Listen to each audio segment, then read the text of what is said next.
एक बाप के घमंड ने अपनी बेटी और दामाद की जिंदगी बर्बाद कर दी।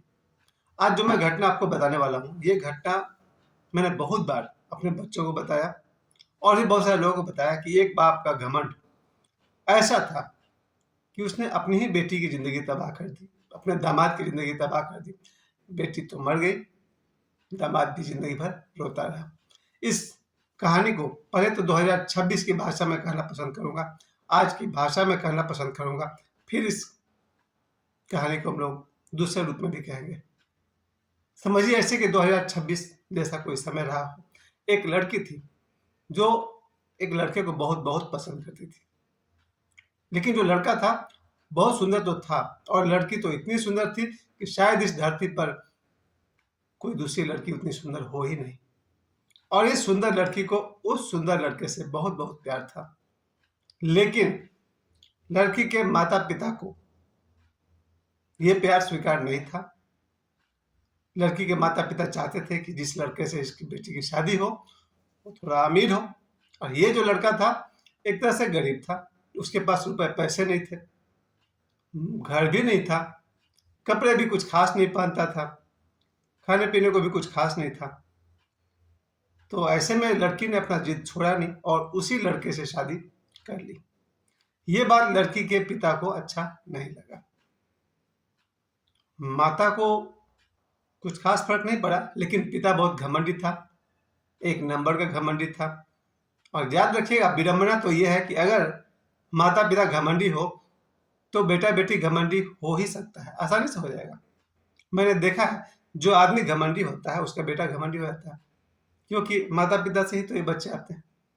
इसकी माँ घमंडी हो जाए तो उसका बेटा घमंडी हो सकता है, या फिर अगर माता पिता घमंडी है तो उनकी बेटी घमंडी हो सकती है।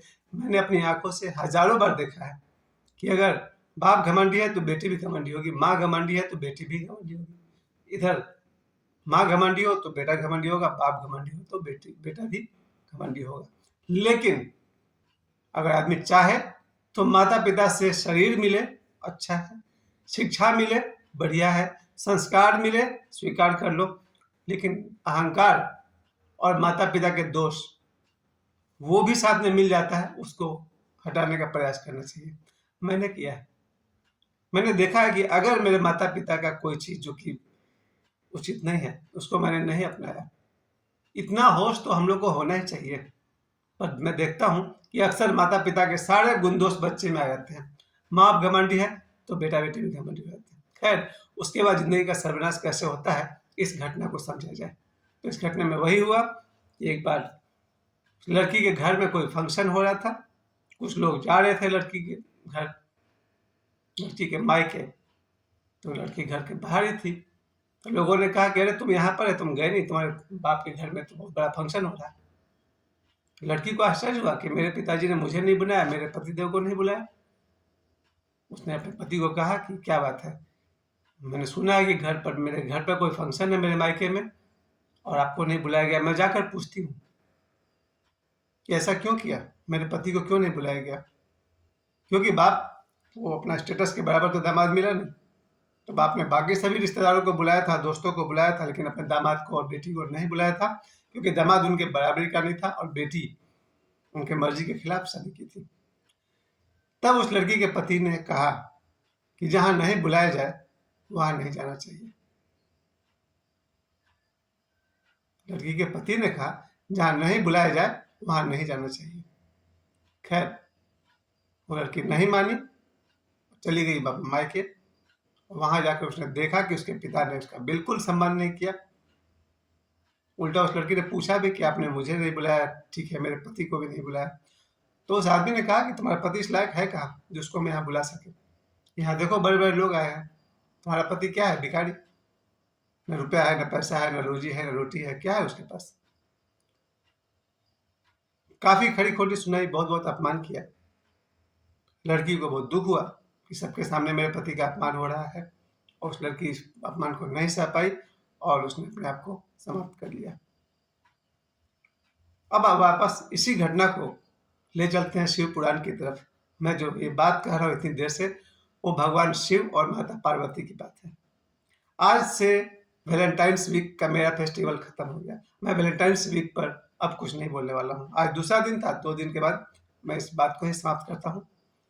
अब मुझे याद आ रहा कि महाशिवरात्रि का सप्ताह मैंने शुरू किया आज से 1 सप्ताह तक, आज संडे है और अगले संडे तक महाशिवरात्रि पर्व पर मुझे लगातार बोलना है, क्योंकि 15 फरवरी संडे का दिन महाशिवरात्रि का पर्व है और मेरा जन्म महाशिवरात्रि के दिन हुआ था।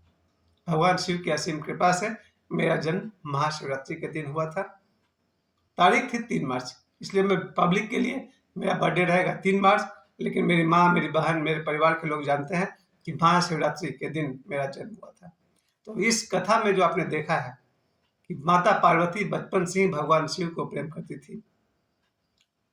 उन्होंने माता पिता की इच्छा के विरुद्ध भगवान शिव से विवाह किया, ये भी आप जानते हैं, क्योंकि माता पार्वती के पिता ही चाहते थे कि मेरी बेटी की शादी किसी बड़े राजा से हो, खूब धन दौलत वाले से हो। लेकिन माता पार्वती ने अपने माता पिता की इच्छा के विरुद्ध भोले बाबा से विवाह किया, महादेव से विवाह किया।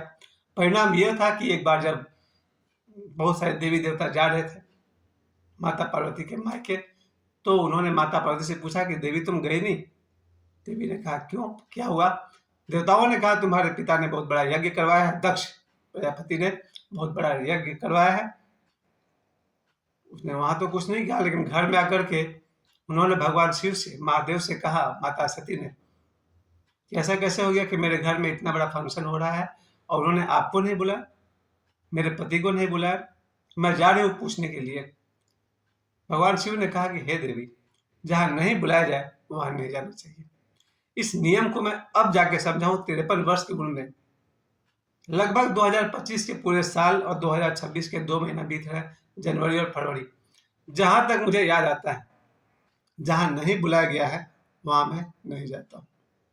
अगर 1-2 जगह गया हूं तो मेरे लिए पुरानी आदत है मेरी, उसके लिए मैं शर्मिंदा हूँ। भगवान शिव ने कहा देवी पार्वती को कि जहां नहीं बुलाया जाए वहां नहीं जाना चाहिए। फिर भी माता पार्वती गई, और जब वहां सभा में गई तो उनके पिता ने उनसे अच्छा व्यवहार भी नहीं किया, क्योंकि उन्होंने देखा कि जो उनके जितने रिश्तेदार थे माता पार्वती के, सब पैसे वाले, धनी। और वहां पर उन्होंने पूछा मेरे पति को क्यों नहीं आपने बुलाया? तो उसके पिता ने कहा तुम्हारा हस्बैंड है क्या मेरे बराबरी का?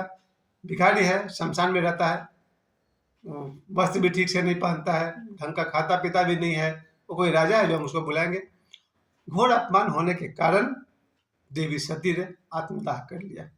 आत्मदाह के वाली बात पर किसी और दिन बताऊंगा कि सचमुच ऐसी यौगिक विधि है, जो आज से 30 साल पहले एक सरदार जी थे, उन्होंने गुरुद्वारे में के पास करके दिखाया था।